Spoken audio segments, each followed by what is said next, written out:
Union Cabinet recently approved the new National Education Policy 2020 to bring large-scale transformational reforms in both school and higher education.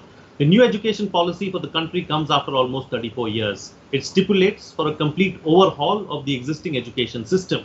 Among the key highlights of NEP 2020 is the decision to make home language, mother tongue or regional language as the medium of instruction up to class 5.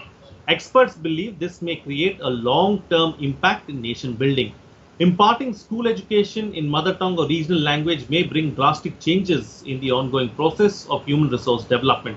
Analysts believe regional languages help inculcate human values and emotions, and learning mother tongue will also help future generations forge a relation with their own social and cultural fabric. In this edition of The Big Picture, we will analyze the importance of vernacular languages, culture and values in the NEP 2020. Joining me on the program today are Dr. Shakila Shamsu, former OSD National Education Policy, Shivkumar Belwadi, founder Omnio Future Academy, and Vikram Sampath, historian and author. Thank you to all my guests for joining me on this edition of The Big Picture. All right, Dr. Shakila, I'd like to begin the program with you first. Let's first try and understand the importance of vernacular languages and the mother tongue in primary education. Yeah, so as I would like to emphasize, thank you first for actually having a discussion on a very emotive topic, at the same time very, very critical to the national education policy itself. Multilingualism has been an underlying principle of this policy. In fact, if you've read the document which is now there on the MHRD website, we have outlined certain principles of this policy, and multilingualism and using the power of language for integration and for strengthening understanding of Indian culture and values has been the underlying foundation of this policy. Now, if we have to do that, we need to actually understand that children learn languages at a very young age. Unlike the common perception that as you grow older, you start to learn language. So we have tried to say that, of course, you are aware that we have also tried to say that we will start with early childcare education.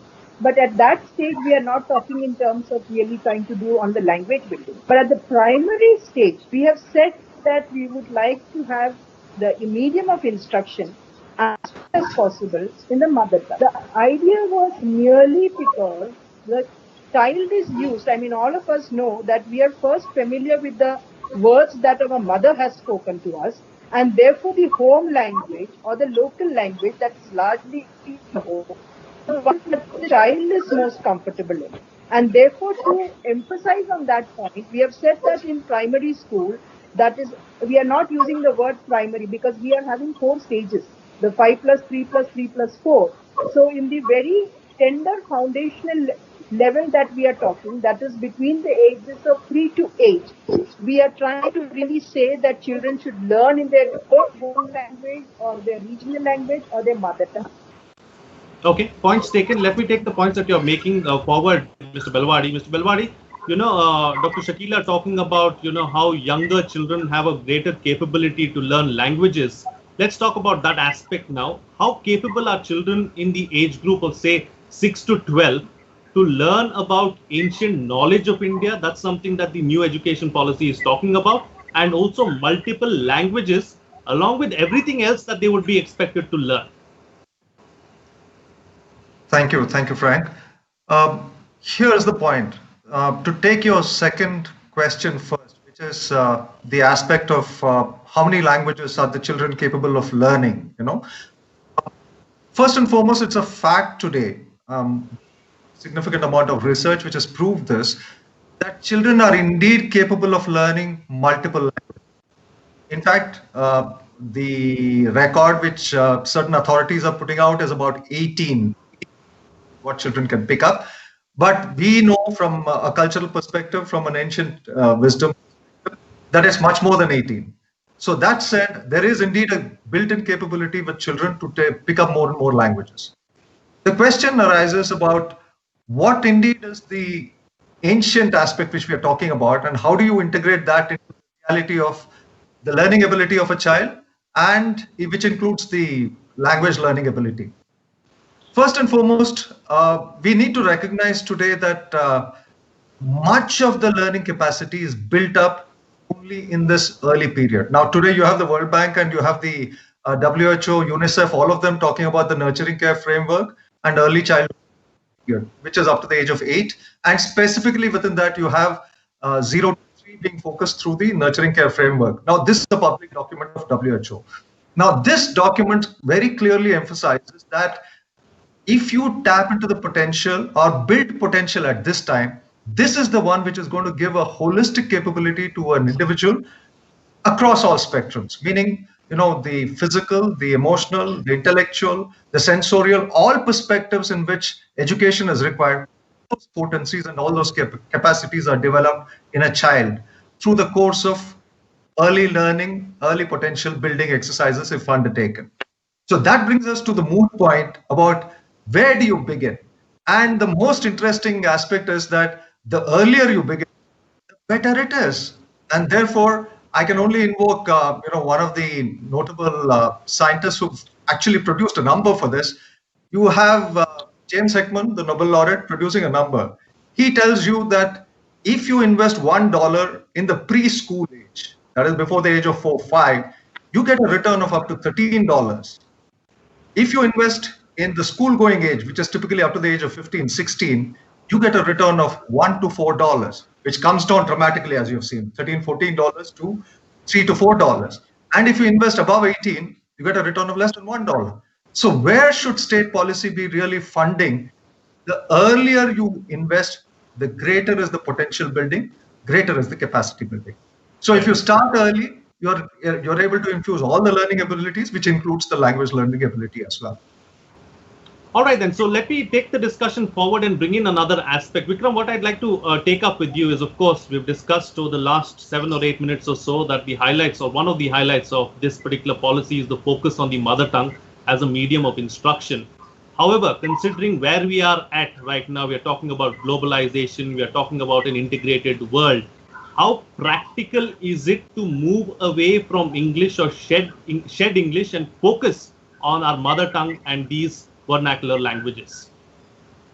Thank you, Frank, and thank you for inviting me to such an important discussion. And quite coincidentally, I was part of the committee which, in fact, it was the chapter that I wrote on the inclusion of art, culture elements, and also on languages for the NEP. And I was just plodding through the final version of the report and was quite pleasantly surprised to see that a lot of the recommendations that I had made in that chapter eventually got accepted.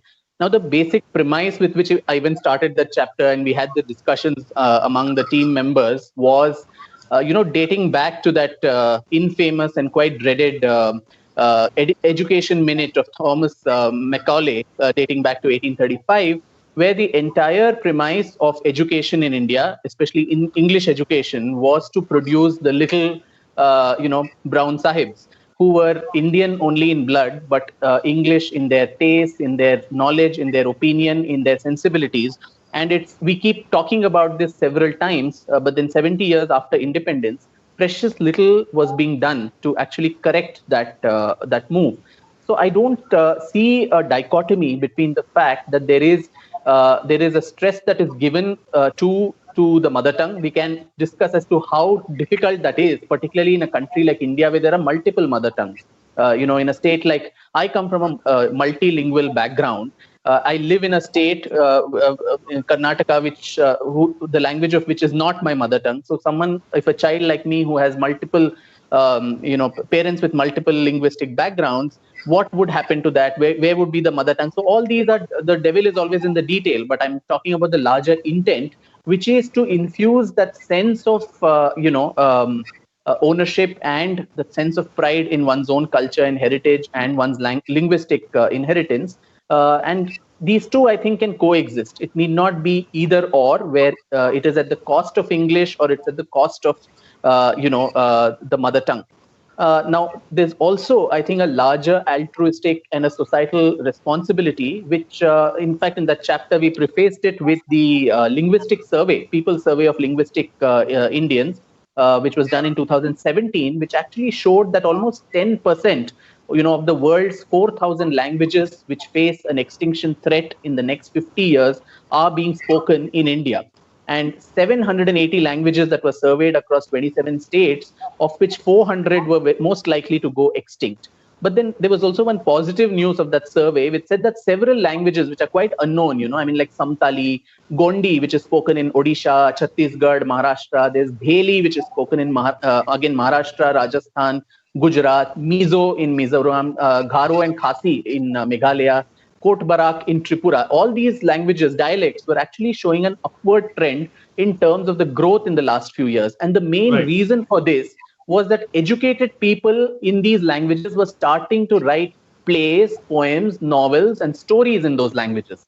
So, Bhojpuri, with its film industry, it's probably one of the country's fastest growing languages.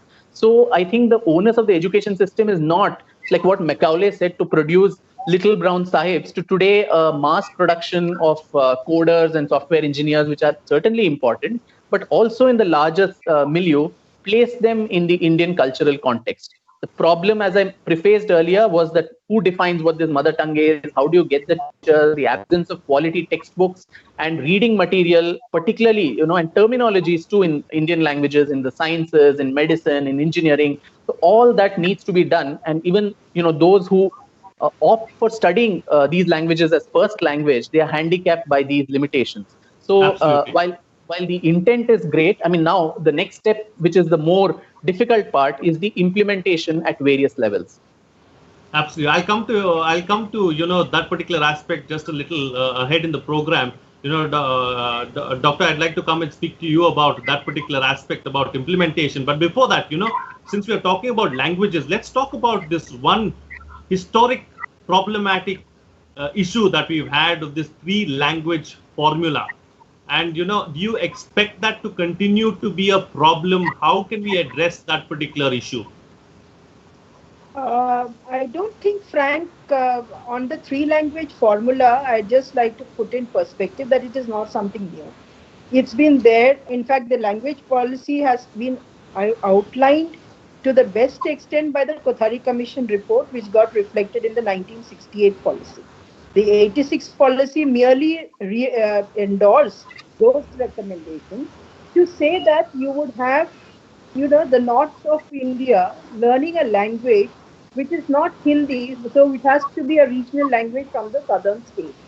Now, we all know that the entire southern India has English, has Hindi, and it has its own regional language.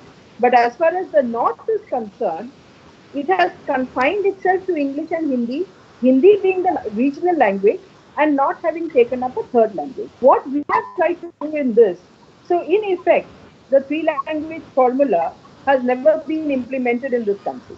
It has only been there on paper. It is one of the unimplemented critical recommendations of both the 68 and the 86 policy, which has only been implemented by a part of this country, and the large part of this country has not implemented a 3-language formula.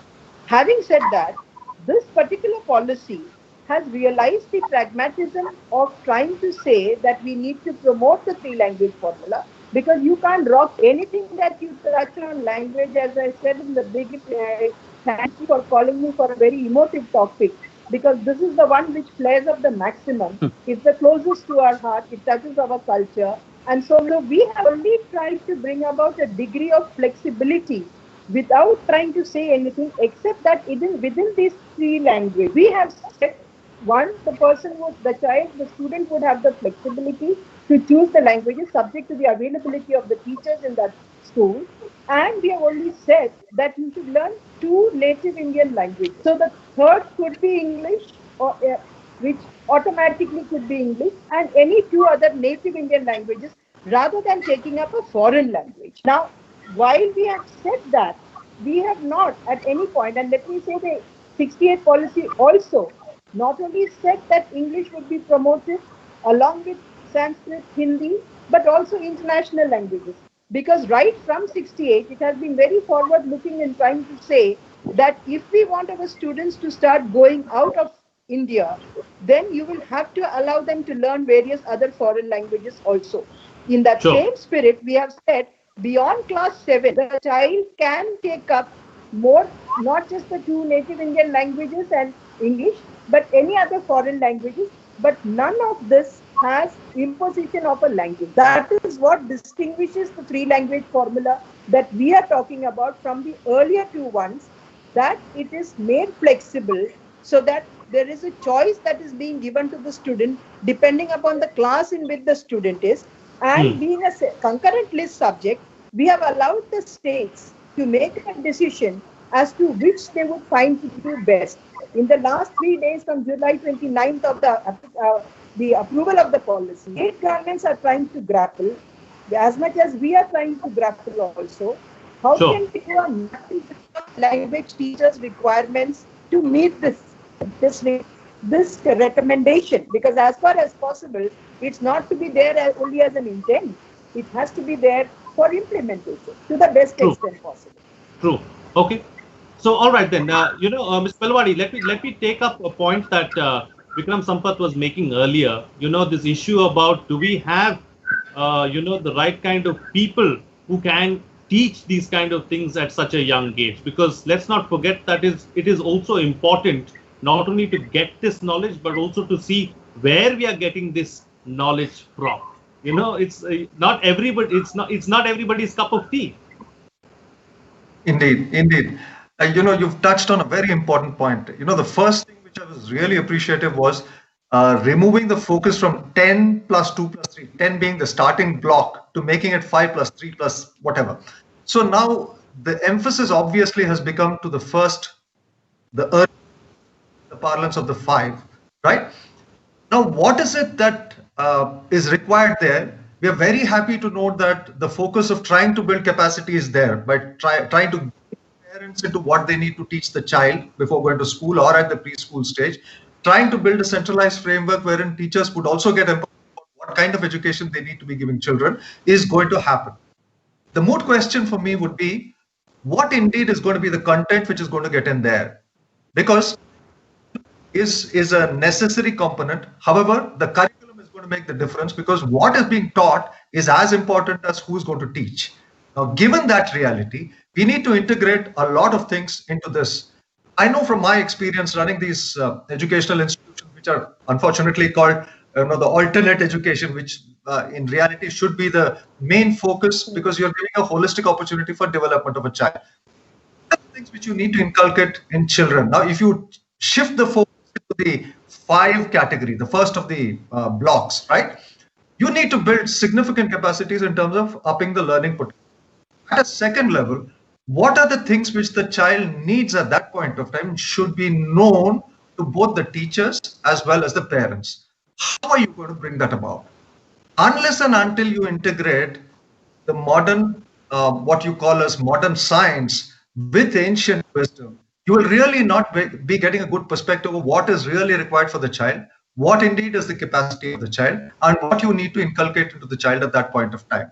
So if you take the foundational things which are required for the child, I don't think any parent today is qualified to give that to the child today. For instance, a reality that children who are at the age of, you could call them minor adults or young adults at the age of 18, 20, those adults are found to be having emotional maturity of 6 to 8 years old. How are you going to, bridge that gap? How are you going to make that mismatch disappear? It has to start with empowerment of the teachers themselves.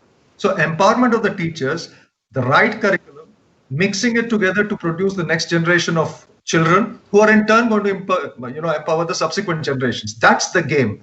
So is it available? All the knowledge is available with us. We know with our children, and empirically in many other countries which we have seen, we know it is possible. We can start doing it. We are very, very happy that the policy has actually taken a very progressive step to make it open, to make the system open, to make learning easily accessible, and people to combine subjects. So a whole lot of goods in the policy. And we see this as the stepping stone for building those capacities which are innately Indian, which are innately ancient wisdom, and combine it with modern science to make it a very good concoction, the right combination, which is necessary for the future of both India and the world. Because it's in all parameters, whether it's the individual parameter, the familiar, the societal, the global or the universal, every perspective gets integrated the moment you start integrating ancient wisdom with modern sciences, and you have a game there. And it's known that our system of education, not the last 300-400 years, of course, but preceding that, has stood the test of time and delivered for so many millennia, not to talk of centuries. And I'm sure that it will come back again and do what is required for the future of mankind itself. Okay. All right. Taking the discussion forward then, Vikram, let's bring in another aspect. The policy says children will be given a logical framework for making ethical decisions. Now, how do you choose what is ethical and what is unethical? Something that is ethical to you may be unethical to me, and vice versa. So now that is going to be, a problem there, and I see some issues cropping up on that front. Well, I mean, as I said, a lot of policy statements are just that, they're policy statements. How to implement that becomes another issue, and how the devil is always in the detail. But I'd like to touch upon, Frank, with your permission, another important aspect when we are talking about this, which I think is a very important part of this policy, which is the integration of the arts, and expressions of art into the larger rubric of education. And, our education has always stressed on only one of the three pillars, in my view, which is the IQ, the intellectual quotient, whereas the EQ, the emotional quotient, and if I may add, an SQ, a spiritual quotient, especially in a country like ours, which has been the cradle of spirituality for the world. I think these are very, very important but absent components of our education system, so to say, till now. And what better, ingredients to bring these other quotients which were missing in our education system than through the rubric of our arts, whether it's performing arts, visual arts, and so on. So, in fact, way back in 2006, you had UNESCO's first World Conference on Arts and Culture Education, which actually put out a roadmap on this and said cultural awareness and expression was one of the 8, key competencies that had to be developed in a child. Now, in a country like India, where, like languages, there are multiple art forms, multiple, music and dance and folk traditions and all of that. So what is it that we do? So the idea is not, according to the policy, an idea to produce, world-class musicians, dancers, painters, and all that. I think we try to put this thing itself as a three-staged, pyramid, where one is, of course, a knowledge-based, component, which kind of teaches the children the best of what has been created and is being currently created in the creative space within the country. So, for instance, today, if you just show a child a tanpura, a sitar, a veena, I don't know if they'll be able to identify these instruments, whether they'll be able to know which are the 8 classical dance forms of India, what is the folk art of, say, Mayurbhanj or Purulia and all of this. So this knowledge-based component, which just makes them aware of, glimpses into the great literature of our own country, right from the ancient to medieval to modern times, in classical and regional languages, art, architecture, films, classical, folk music, dance forms, drama, all of that bringing a knowledge part of it. That's one part, which I think a lot of, informally it was being done through organizations like, say, SPICMACE, the Society for Promotion of Indian Classical Music and Culture amongst Youth, which were bringing all these people to artists and scholars, to students. Whereas now I think the move is to institutionalize and scale it up through government intervention, making it more widespread and accessible. The second part, which is important, is to actually, and that's where I think the analytical and critical faculty also, where worldwide studies have shown that if you teach even, complicated subjects, whether it is mathematics or geometry or physics and other things through the arts, through music, through dance, and I'm sure Mr. Belawadi, who talks of the alternative education, would agree that through these different ways, the knowledge, the education can need not be a burden on the children, and it's also not this rote learning that they've always been exposed to. And worldwide studies have shown that it enhances the grasping power, the IQ of the children significantly when it is taught through all these other means. So that's the second part of the pyramid. And the last part of the pyramid is, of course, the skills-based component, where, someone who's really talented actually gets into a particular art form and learns and becomes, a world famous. Also produce or look at producing some of the world's best dancers, sculptors, filmmakers, and theatre artists. Closing comments in the program. I've got limited time, about 3 minutes. So in 1 minute each, the best way forward, starting first with you, Dr. Shakila. Implementation is going to be the key. The proof of the pie is in its eating. Yes. Frank, I would say that we are already on the track. We've already got a framework to go about doing the implementation. First, in terms of mapping the manpower as well as mapping out the domain strength of the institutions. Now, to be very frank, the intent has been accepted. That itself has helped us in actually moving forward. Because I think most of our educational institutions, whether they're schools or higher education institutions, in the feedback that we've had, have accepted that we need to have a holistic individual in which there is a subsuming of all the potentials, including, like Dr. Vikram has been mentioning, rather than putting them at a hierarchy that if you're learning a particular profession, that is treated as better and the other one not being treated as better. Okay. All right, Mr. Belawadi, best way forward. Well, the very foundation of education, if it's supposed to be sa vidya ya vimuktaye, it's liberates. I see that as making it as broad or as visionary as possible. If you really want to empower a human being through those phases, you have to begin with self-confidence, which in turn implies self-empowerment. Now, what is this self? That has never been addressed through all the educational curriculum till date, everywhere across the world. While the World Health Organization, as also UNICEF, are speaking about 0 to 3 plus early childhood up to the age of 8, etc., nobody really has a mechanism of how to address that through curriculum and through empowerment of parents and teachers to deliver this to the child. This is where we as Indians have a significant edge. If we are able to capitalize on this, if we are able to bring this together to make sure that we integrate holistic way of empowerment, which is through the mechanism of ancient wisdom and modern sciences, that is where the key is. The policy has gone a long way in terms of opening up the gates, but in terms of implementation, we all need to work together to make sure that much of what has been thought about gets implemented. And some of these gaps which are there, I truly believe that while India has signed the nurturing care framework, but much of what is desired through the nurturing care framework in the age group of 0 to 3 doesn't find a place anywhere, even as of date. Okay, so we need to move further ahead on these fronts as well. Thank you. All right, and Vikram, close the show for us with your concluding remarks.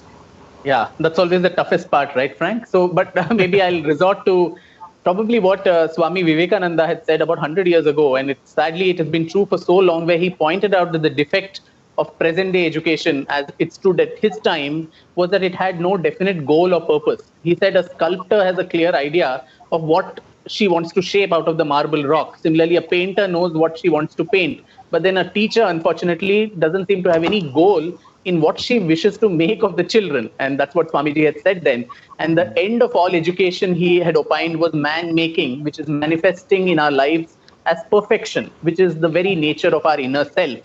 Now, I'm glad that after so many years, we're finally looking to an India-centric kind of an education policy, which also looks not merely, there's a very thin line between pride for your nation and the jingoistic, chest thumping that can go around.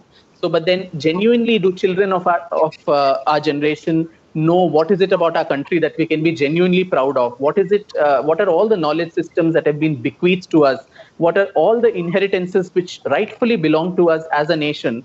And which we can be proud of and also improvise further and give to ourselves and to the rest of the world. I think that India-centric focus was long missing in 70 years after freedom. So I think this, the policy in its intent, as Dr. Shakila mentioned, addresses that. Of course, there will be a number of hiccups in terms of how it implements in a country as vast as ours, with so many, lacunae that we have, the lack of manpower, we can say we want language teachers or we want arts educators, but where do we find the teachers? What do we do for the teacher training? So all these details, I think once the intent is clear, then I think the roadmap as to how to reach that goal would come in the months and years ahead. And I'm glad that at least the intent has been formalized now through this policy. Okay. All right. On that note, then I'll call it a wrap on this edition of The Big Picture. Thank you to all my guests for joining me on the program and putting things into perspective for us. What's coming out of this discussion is that the NEP-2020 is a step in the right direction, and after a long wait of 30 decades, education in our country is going to see a large-scale improvement. There are, of course, certain limitations like lack of infrastructure and adept teachers, but that